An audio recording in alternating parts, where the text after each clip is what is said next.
Assalamualaikum warahmatullahi wabarakatuh, Pak Presiden Nugroho F. Yudo, Didik Supriyanto, Haris Jauhari. Kami bertiga ingin sedikit memberikan saran ke Bapak. Ya, mengingatkan Bapak lah intinya begitu. Ini tentang bagaimana demokrasi bisa kita jalankan sama-sama dengan cara yang baik. Tentu saja ini bukan berarti kami menyalahkan Pak Presiden, akan tetapi ini hanya soal ucapan Bapak mengenai LSM yang dibiayai oleh asing. Tentu saja mungkin ada LSM yang dibiayai asing dan rata-rata LSM yang besar juga memang punya funding dari luar karena dari dalam masih kurang tertarik untuk membiayai LSM, lebih tertarik membiayai hal-hal yang menguntungkan, tapi mungkin belum melihat bahwa proses demokrasi yang baik, kekuatan demokrasi yang baik adalah hal yang sangat menguntungkan bagi bangsa dan negara ini. Dan karena itu mungkin yang lebih pas untuk mengingatkan LSM. Oh, dia LSM ya. Dia apa aja, dia apa aja. Predikannya macam-macam. Kadang pengamat, kadang mantan wartawan, kadang aktivis LSM. Bapak yang baik enggak? Jadi LSM itu lembaga swadaya masyarakat.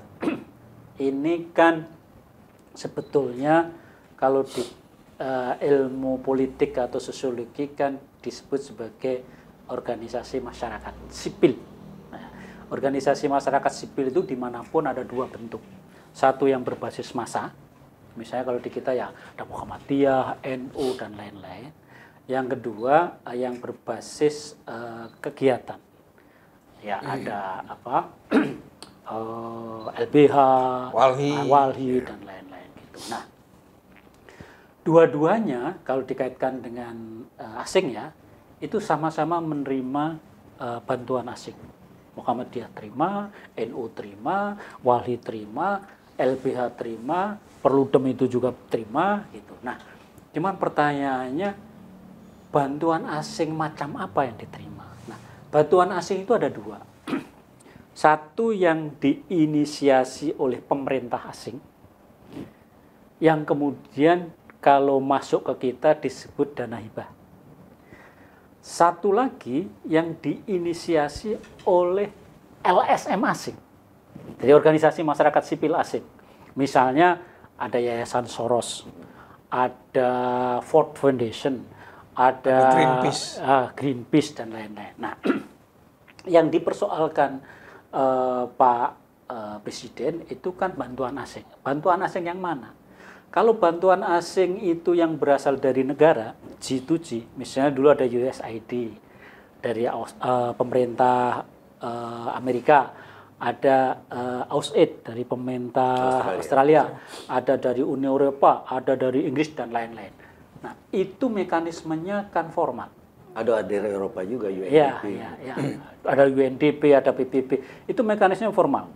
Jadi dia bantu lewat Bappenas diproses kemudian jadilah dana hibah di APBN. Artinya itu resmi. Jadi bantuan dari negara asing diproses di Bappenas jadikan bagian dari APBN. Namanya posnya dana hibah. Nah, implementasinya dana hibah itu ada dua. Satu direct, yang dua langsung, yang kedua indirect. Yang direct itu biasanya langsung dikasihkan pemerintah. Misalnya USAID ingin membantu mengatasi masalah TBC, ingin masalah penyakit tertentu. Ya udah, langsung kasih Kementerian Kesehatan atau langsung kasih pemerintah mana? Provinsi. Ini yang direct. Tapi ada yang indirect. Indirect itu USAID nyari partner lokal.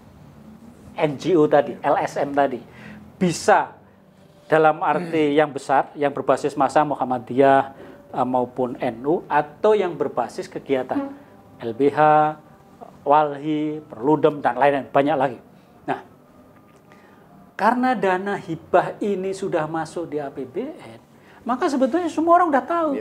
Itu. Jadi mana yang masuk ke Muhammadiyah, mana yang masuk ke NU, mana yang masuk yang Perludem, mana yang ke LBH, udah tahu. Sehingga kalau disebut itu dana asing, ante-ante asing dan lain-lain itu nggak pas. Kenapa nggak pas? Karena pasti ada proses gitu kan. Bahkan yang sudah disetujui pun itu bisa dicoret lagi. Saya punya pengalaman waktu di Perludem. Perludem waktu itu Perludem itu apa ya singkatannya? Perkumpulan untuk Pemilu dan Demokrasi, yang ngurusin pemilu itu. Nggak biar diomongin, biar orang paham Ji. Pendiri, ketua umum merangkap Semualah, peneliti dan lain-lain. Jadi Perludem itu pada tahun 2010-an ya, itu ditawari oleh Bappenas, ini ada program governance untuk kepentingan demokratisasi di Papua. Jadi Australia memang sudah tujukan bahwa program itu Papua. Oleh Bappenas diokein, kemudian Bappenas menawarkan siapa yang mau. Maka Perludem mengusulkan. Waktu itu kita mau meneliti tentang pemungutan suara lewat KOTK. Bukan KOTK, apa namanya itu? Aduh, kalau lupa. Yang tas. Iya, tas itu. Sorry. Iya, itu bukan KOTK, apa sih namanya itu? Iya, ada. Ya, cari aja lah nama bisa. Atau di Google aja. Noken. Noken. Kita mau meneliti soal noken. Noken atau noken? Noken.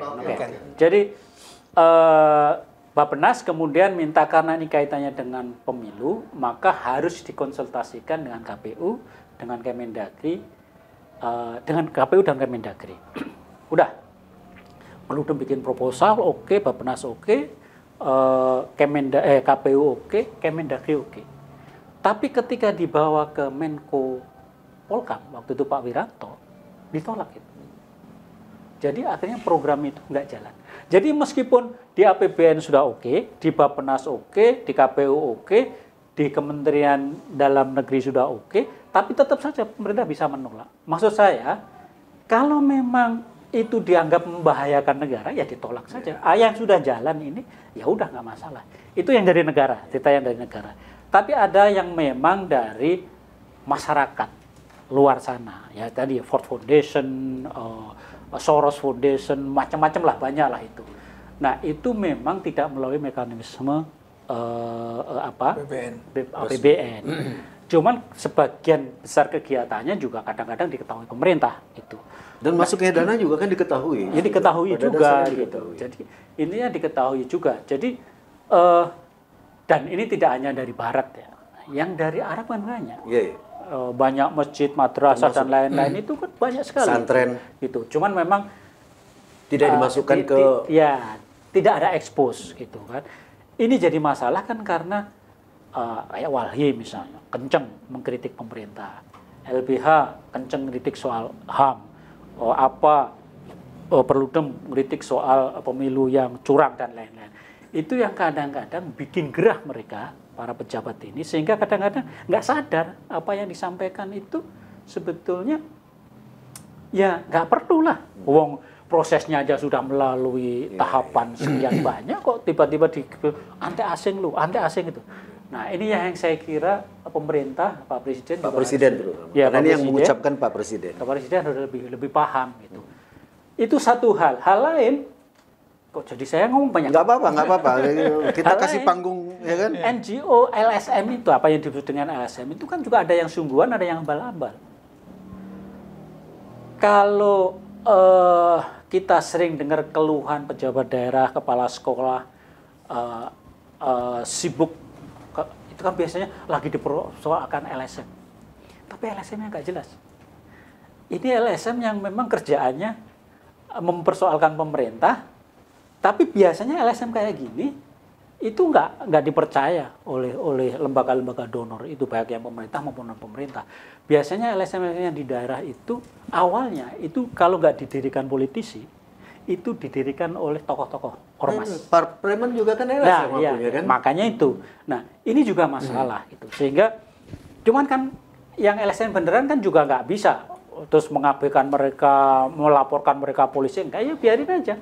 Biar masyarakat yang ngerti mana yang benar, mana yang enggak. Nah, makanya ketika Pak Presiden menyampaikan itu LSM, Ya LSM juga banyak. Gitu. LSM itu kan generik. Generik ya. Pada akhirnya kan bagaimana Sampai pelaksanaan di lapangan sampai itu. ada sebutan warna kan, ada LSM plat merah, Iya, iya. ada LSM plat hitam punya Iya, pribadi-pribadi, ada LSM plat kuning tergantung siapa yang mau naik. Siapa yang mau nunggangi, yang nunggangi siapa ya dia ke situ lah. Dia justru menawarkan tunggangi dong kami gitu. Ya begitu. Jadi menurut saya sih Pak Presiden nggak usah membicarakan itulah ya. boleh sih mengkritik, nggak masalah. Tapi kalau kemudian itu dikaitkan dengan kepentingan asing itu yang ditanda tanya. Karena semua disaring, diproses gitu loh. Bahwa ada yang masuk, misalnya kayak Ford Foundation ya. Ford Foundation kan jarang yang memberikan support pada kegiatan-kegiatan lingkungan, demokratisasi. Dia lebih banyak pendidikan. Juga Save the Children misalnya dari Inggris itu kan masalah anak-anak.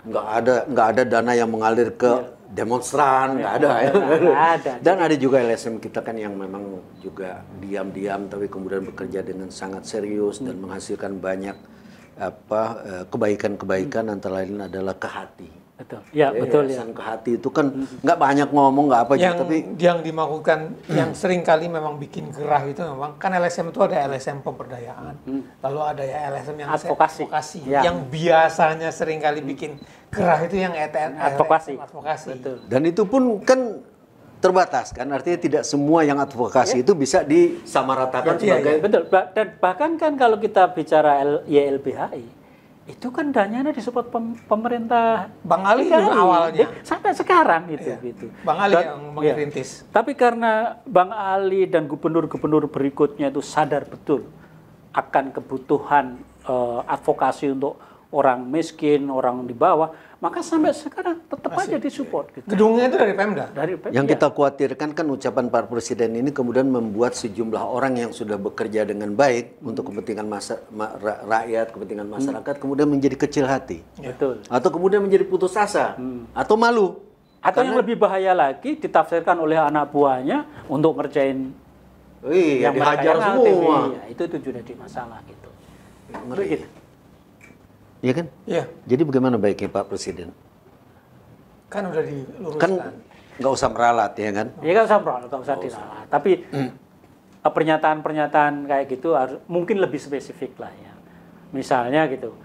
Ini saya dapat laporan dari daerah. Banyak bupati, banyak kepala desa, banyak kepala sekolah yang merasa diperas oleh LSM itu. Tolong LSM yang itu segera didekati, diyakinkan bahwa itu nggak perlu, misalnya gitu. Atau ini yang LSM kritis itu coba deh kalau ngomong pakai data, jangan asal ngomong. Misalnya kan gitu biasa gitu. Itu biasa. Gitu, Dan lebih penting lagi kemudian justru menyelesaikan LSM yang preman. Ya. Itu kan yang merusak kan? Lu ada pesan lagi untuk Pak Presiden? Atau cukup sampai sini dulu? Cukup. Ya kan? Karena udah azan, Ji. Udah azan kita udah harus sholat ya kan? Oh dia kan dia hari Minggu sholat. Ibadahnya salat cara yang lain. Baik Pak Presiden, terima kasih. Semoga bermanfaat. Wabillahi taufiq wal hidayah. Wassalamualaikum warahmatullahi wabarakatuh.